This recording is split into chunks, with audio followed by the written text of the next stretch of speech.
Sveiki mano brangieji, šiandieną susirinkom apžvelgti jūsų kovo mėnesį, bet prieš pradedant analizuoti jūsų taro prognozę, norėčiau pristatyti du svarbius astrologinius įvykius kovo mėnesio.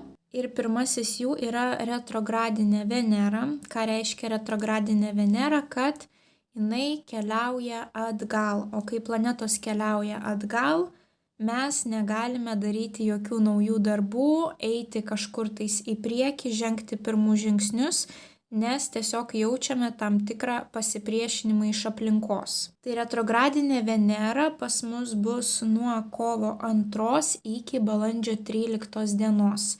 Venera pas mus susijusi su grožiu, asmeniniais santykiais, meile, pinigais ir tokiamis veiklomis, kuriomis mes mėgaujamės. Tai ką svarbu žinoti? Jokių būdų nesigulame po skalpeliu, nesidarome jokių grožio injekcijų, neeksperimentuojame su savo išvaizda.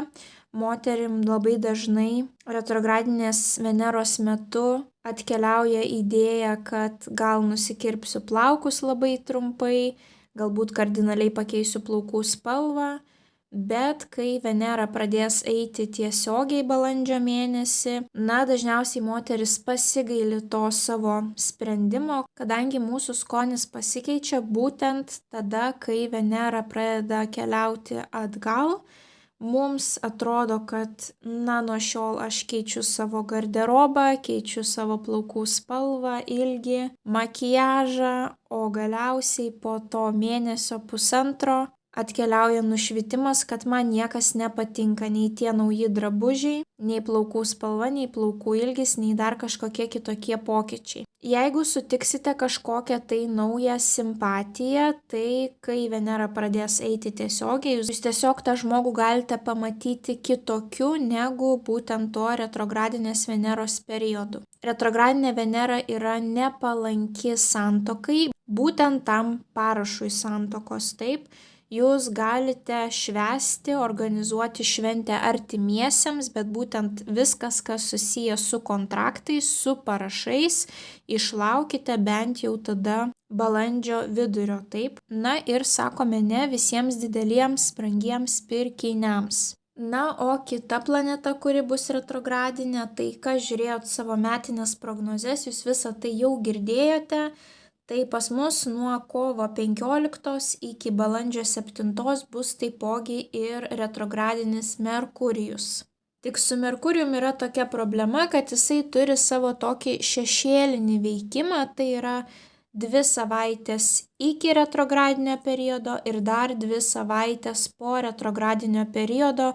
Jūs jausite tokią sumaištį, balaganą savo gyvenime, kadangi Merkurijus yra atsakingas už komunikaciją, tai jūs jį jausite ne nuo kovo 15 iki balandžio 7, bet jūs galite jį pradėti jausti jau nuo kovo 1 iki balandžio 21. Tai viskas, kas susijęs su komunikacija, su brangiais prietaisais, įrangom, reikalai į priekį nepajudės iki balandžio galo. Problema dar, kad Venera ir Merkurijus bus retrogradiniai tuo pačiu metu. Taip, vieną momentą jie susilies, susikirs jų datos, tai tuo metu jokių būdų neperkam jokių baldų, brangios namų įrangos. Retrogradinis Merkurijus gali sustabdyti tam tikrus procesus, tai pavyzdžiui, jūs tikėjotės, kad jūsų baldai atkeliaus po poros savaičių, bet ateina kažkokie tai strigdžiai ir jums reikia laukti, pavyzdžiui, dar mėnesį laiko. Tai sakykime, retrogradinis Merkurijus dar būtų nieko tokio, bet problema, kad dar šalia yra ir retrogradinė Venera, tai reiškia, jūs įsirinkat baldą. O gegužės mėnesį jūs suprantat, kad ne to skonio baldus jūs išsirinkote ir jums jie visiškai nepatinka, o pinigų iššvaistėte labai daug. Tai kovas ir balandis bus tokie mėnesiai, kai gali visiškai keistis jūsų skonis, labai sunki komunikacija su aplinkiniais. Šie 2 mėnesiai yra nepalankus jokioms operacijoms, tiek sveikatos, tiek grožio. Jeigu tai yra gyvybės ir mirties klausimas, žinoma, gulamės po skalpeliu, bet kitais atvejais geriau yra operacijas atidėti. kadangi žmonių dėmesys suprastėja. Tai yra ir gydytojų dėmesys, ir nesusikalbėjimas operacijos metu, išsiblaškymas didžiulis. Kiek aplinkiniai žmonės yra turėję operacijų per retrogradinį Merkurijų ir tuomet, kai Merkurijus ėjo tiesiogiai, tai net ir ta pati operacija pas tą patį gydytoją, bet sakykime, kairė kūno pusė ir dešinė, taip, tai visada, kai buvo atliekama per retrogradinį Merkurijų, gijimas buvo sunkesnis, siūlės ne tokios tvarkingos, kažkokie nesusikalbėjimai su chirurgais. Balaganas ligoninėse, netikėtai reikia ilgiau laukti, pamirštamos kažkokios tai svarbios paciento detalės. Tai kiek įmanoma vengiam operacijų, grožio injekcijų, lazerių. Na, o kalbant apie retrogradinį Merkurijų atskirai, tai viskas, kas susijęs su komunikacija, sutartis pas mus irgi yra komunikacija. Reiškia labai blogas laikas pasirašyti bet kokias sutartis. Ar tai yra paskolos sutartis, ar tai yra naujo darbo sutartis, parašas santuokos metu. Tuoktis per retrogradinį Merkurijų galima, negalima tuoktis per retrogradinę Venerą. Bet vis dėlto, jeigu jūsų vestuvės bus retrogradinio Merkurijaus metu, tai nesitikėkite, kad viskas eis pagal planą. Tiesiog šventės organizavimas ir vestuvių diena iš jūsų gali pareikalauti labai didelės kantrybės. Taip pat retrogradinio Merkurijaus metu genda visa išmanioji technika, dažnai netikėtai galime ką nors sulaužyti, tiesiog neapskaičiavę savo jėgos. Arba, pavyzdžiui, neatidžiai bėgame, lekiame, kažkur tai netaip pasisukame, kažkur tai kažką trinktelime ir žiūrime, kad, pavyzdžiui, jau televizorius yra įskilęs. Taip, tai visokių tokių žioplų klaidų galime padaryti, iš vis kas liečia, pavyzdžiui, kavą ir kompiuterį, mobilųjį telefoną. Tuos 2 mėnesius nelaikome kavos ar kitų skysčių šalia elektroninės įrangos, kadangi dažnu atveju žmonės tiesiog žioplai išpila tą skystį ant savo tos įrangos ir ji nustoja veikti. Jeigu rašote savo baigiamuosius darbus, būtinai pasirūpinkite, išsisaugokite paskutinės savo darbų versijas kažkokiose tai saugyklose ir ne vienoje vietoje, nes vėlgi, kaip ir sakiau, kompiuteriai taipogi netikėtai gali išsijungti ir gali dingti jūsų visi parašyti darbai. Tai kad nereikėtų rašyti 50 puslapių iš naujo, iškart pasirūpinkite atsarginėmis kopijomis. Atidžiau vairuokite, lėčiau vairuokite. Kadangi aplink jūs pastebėsite, kad žmonės, kažkaip tai žiopliau vairuoja, rizikingiau vairuoja ir apskritai retrogradinio Merkurijaus periodu visada padidėja avarijų skaičius kelyje ir būna daugiau tokių avarijų rimtesnių, sakykime, kur sustabdo visą eismą, kai net keletą automobilių atsitrenkia viena į kitą. Jeigu turite augintinių, jiems operacijas irgi būtų geriau perkelti. Jei reikia kažką tai skubiai daryti, būtinai atidžiau tikrinkite, kas operuos, kokia kvalifikacija, ar nėra apie tą veterinarą blogų kažkokių tais nusiskundimų, ar tikrai patikimą kliniką nuėjote. 15 kartų pakartokite, ko reikia, nes labai dažnai žmonės nesusikalba, kažką pamiršta. O ypatingai, kai gyvūnėliai negali kalbėti, tai kartokite ir kartokite veterinarams, ko jums reikia. Jeigu kažkokios komplikacijos gyvūnėliams, keliaukite į kitą kliniką ir dar į kitą kliniką. Nepasikliaukite tų pačių veterinarų komentarais. Nešvaistykite brangaus laiko, kad ta nesėkminga komunikacija nepasibaigtų savo augintinio netekimu. Nieko brangaus pirkti negalima. Ypatingai būsto, jums atrodys, kad sėkmingai būstą nusipirkot, o po tų poros mėnesių jūs galite sužinoti kažkokių tais paslapčių, ko laiku nesužiūrėjote iki pirkimo ir dabar jau teks daug investuoti, kad sutvarkyti, pavyzdžiui, tą bėdą būste, kurią radote. Tai kas susiję su asmeniniais santykiais, santuoka, grožiu, tai stabdome save nuo kovo 2 iki balandžio 13 dienos. Kas susiję su kontraktais, operacijomis, brangiais pirkiniais ar kažkokiamis tai svarbiomis dėrybomis, tai būtinai stabdome save nuo kovo 15 iki balandžio 7, bet dar geriau būtų, jeigu sustabdytume save nuo kovo 1 iki balandžio 21. Bet kadangi suprantu, kad tai yra labai didžiulis laikotarpis, taip žmonėms 2 mėnesiai realiai iškrenta iš gyvenimo, tai bent jau pasistengkite, kad kažkokie tais kontraktai nebūtų pasirašyti kovo 15 balandžio 7 dienos periode. Jeigu nueisite į darbą retrogradinio Merkurijaus laikotarpiu, tai greičiausiai tam darbe nepasiliksite taip ilgai arba nuo jūsų bus nuslėpta kažkokia tai informacija ir jūs, kai pradėsite dirbti, suprasite, kad jūs netenkina kažkokie tai specifiniai atlyginimo skaičiavimai ar kažkokie tais papildomi valandų išdirbimai, o galbūt toksiškas kolektyvas ar toksiškas bosas. Kas liečia valstybinės institucijas, popierių tvarkymą, retrogradinis Merkurijus labai stabdo visus tuos reikalus ir yra labai sunku viską susitvarkyti. Tai net jeigu ir tvarkysitės tos reikalus, galite pastebėti, kad pradeda viskas eiti per sviestą tik balandžio gale, gegužės pradžioje.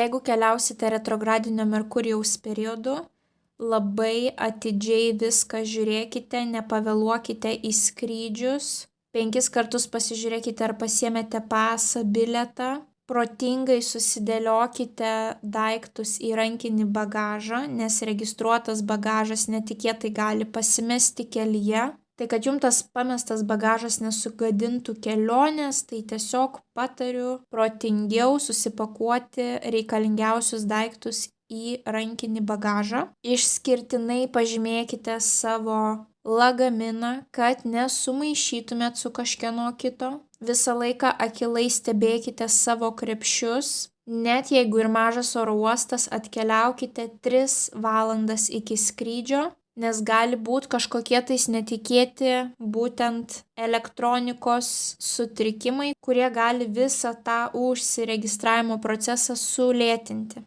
Ir iškart pasiruoškite papildomą biudžetą kažkokiem tais neplanuotiems įvykiams, nes gali būti, pavyzdžiui, kad iš vis atšaukia jūsų skrydį ar daug valandų jisai bus atidėtas. Dėl to galite pavėluoti į dar kitą skrydį, jums reikės kažkur tais pernakvoti, jums reikės papildomai maisto nusipirkti. Galbūt jums netgi teks papildomai drabužių nusipirkti, jeigu jūsų bagažas pasimetė taip. Galbūt atvyksite į viešbutį, jums sakys, jūs pavėlavote, mes rezervaciją atšaukėme, jums reikės pirktis nakvynę kažkur tais kitur, tai vėlgi papildomos išlaidos. Tai įmanoma keliauti retrogradinio Merkurijaus periodu, bet reikia būti viskam šitam pasiruošus, tuomet niekas nesugadins jūsų kelionės. Tai greičiausiai tiek iš manęs būtų apie astrologinę pusę.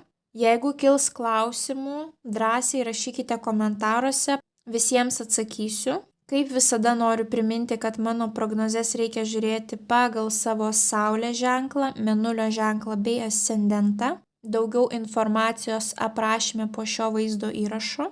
Ir noriu priminti, kad nuo šių metų kanale galite rasti kiekvieno mėnesio pilnaties ir jaunaties papildomas prognozes. Tai kas dar negirdėjote ir nežiūrėjote, kviečiu pasiklausyti ir jas. O dabar keliaukime į tarologinę prognozę. Vandeniai. Pagrindinis įvykis vandeniams kovo 1 savaitę.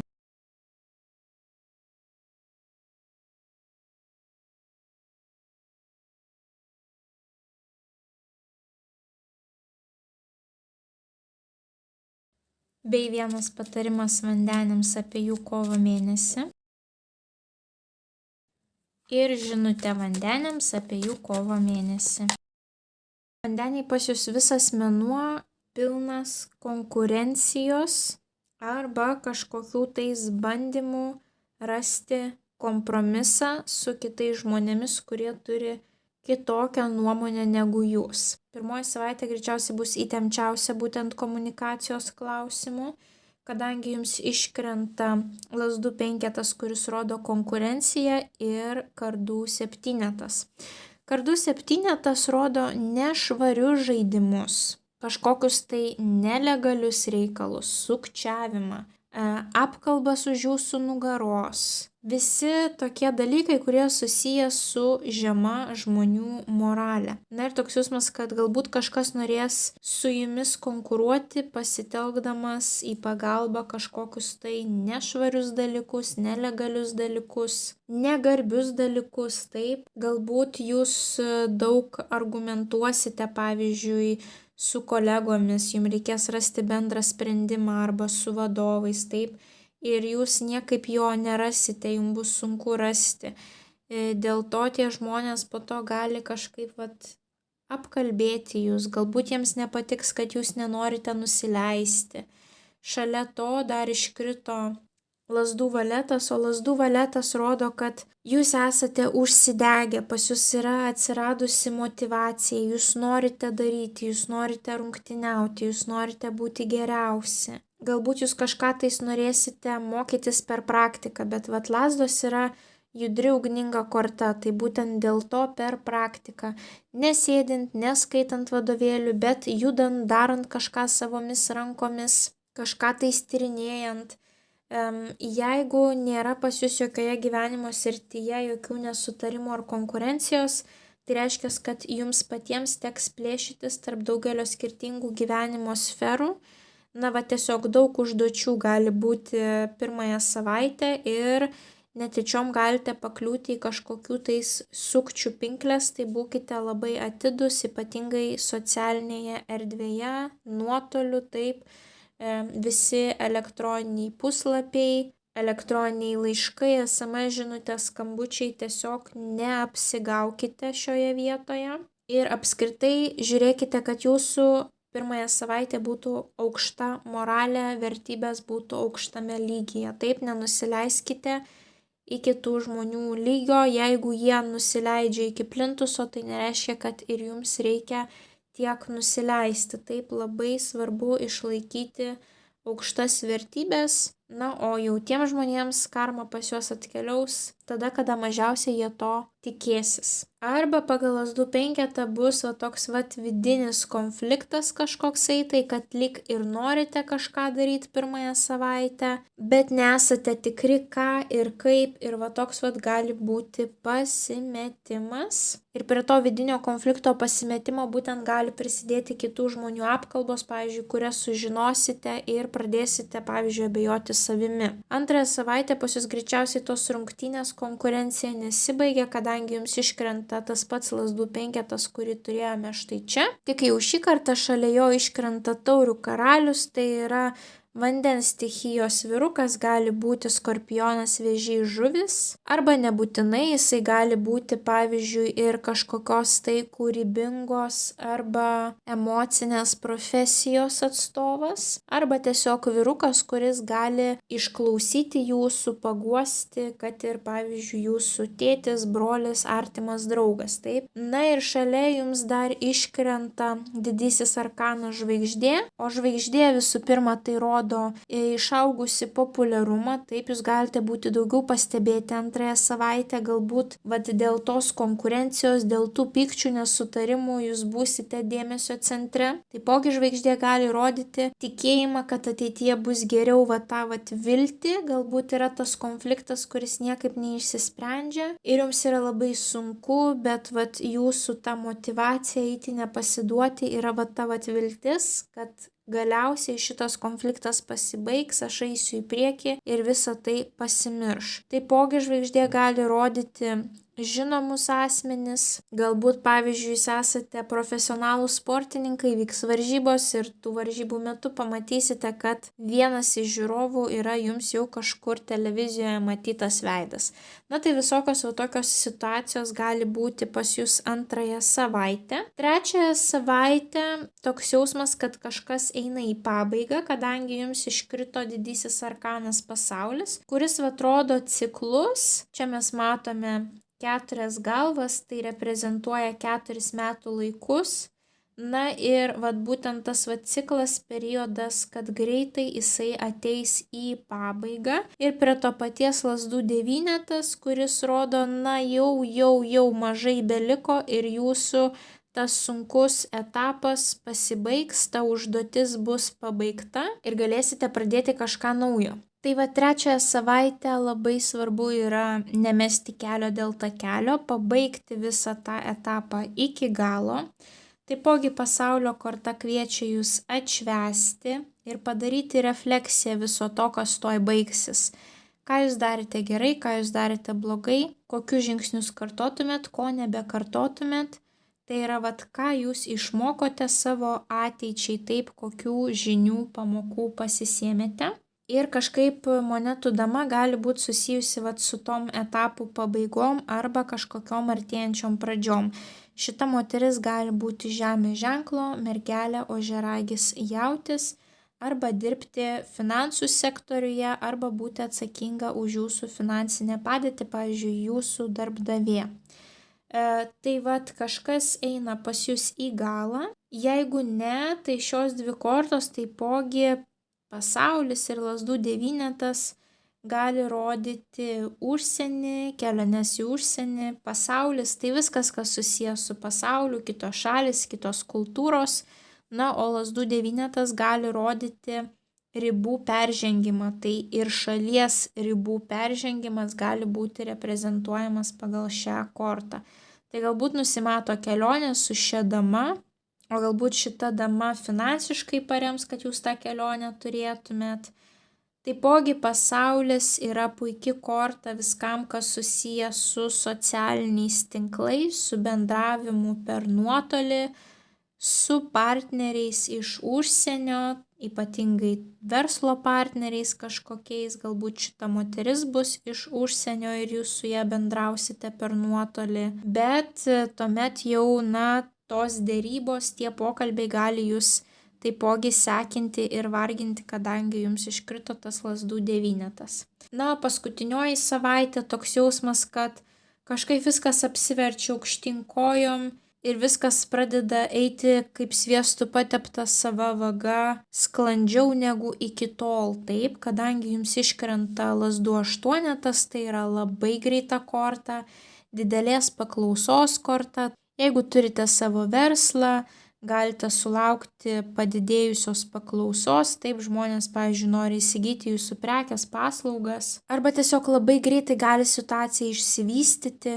gali ir kažkokia tai netikėta žinia ateiti. Ir šalia jums iškrito du valetai, lazdų valetas ir kardų valetas. Vienas atsakingas už veiksmus, aistrą, darymą, tai, kas jums patinka, kas širdžiai miela, didžiulį judrumą, aktyvumą, o kitas atsakingas už racionalumą, aišku planą, ką daryti, kaip daryti. Tai toks jausmas, kad jeigu norite to gero rezultato, taip, kad viskas eitų kaip per sviestą, greitai, kad žmonės jūs pastebėtų, kad norėtų pas jūs įsigyti prekes, paslaugas, tai ketvirtąją savaitę jums labai svarbu suderinti tą riziką, fizinį aktyvumą su aiškiu planu. Taip, jūs turite pasidaryti planą papunkčiui, mažais punkteliais išskaidyti į mažas užduotis, kaip jums pasiekti to jūsų didžiulio rezultato, taip. Nes dažniausiai, jeigu planas yra kažkoksai tai gigantiškas ir mes jo neišskaidome į mažus žingsnelius, tai mūsų smegenim atrodo, kad mums jo net neįmanoma pasiekti. Tai labai svarbu aiškus planas, aktyvumas, rizikavimas ir tiesiog mėgavimasis procesu. Ir jūs galite pasiekti puikių rezultatų paskutinėje savaitę. Taipogi lazdų aštuonetas gali rodyti keliones, ypatingai oru. Na, o valetai, kaip jau žinote, jeigu ne pirmą kartą žiūrite mano prognozes, tai atsakingi už tas amžiaus grupės, kurioms reikia mūsų priežiūros. Tai yra mūsų vaikai arba pagyvenę tėvai seneliai. Tai galbūt kažkokia tais žinia atskries susijusi su jūsų pagyvenusiais tėvais seneliais, su jūsų vaikais. Galbūt kažkokia tais kelionė bus būtent su jūsų vaikais. Na, arba tiesiog rodo, kad taip greitai toks didelis kiekis žmonių pas jūs atkeliaus, kad jums reikės va taip va vietoje mokytis visko čia ir dabar, tiek per praktiką, tiek per teoriją, taip. Galbūt jūs pasileidote kažkokią tai naują prekę, paslaugą.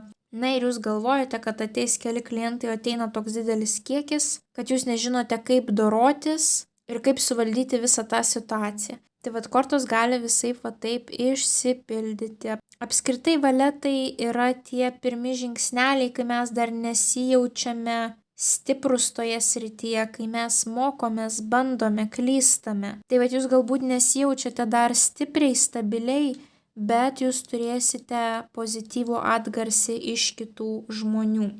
Na, o jūsų patarimas kovo mėnesių jums iškrito didysis arkanas Saulė. Saulė pati pozityviausia korta, kuri sako, žvelkite į gyvenimą pozityviai, džiaukitės, mes matome pavaizduotą vaiką, džiaukitės, kaip džiaugdavotės vaikystėje, stebėkitės, kaip stebėdavotės vaikystėje, kai viskas atrodė magiška, stebuklinga.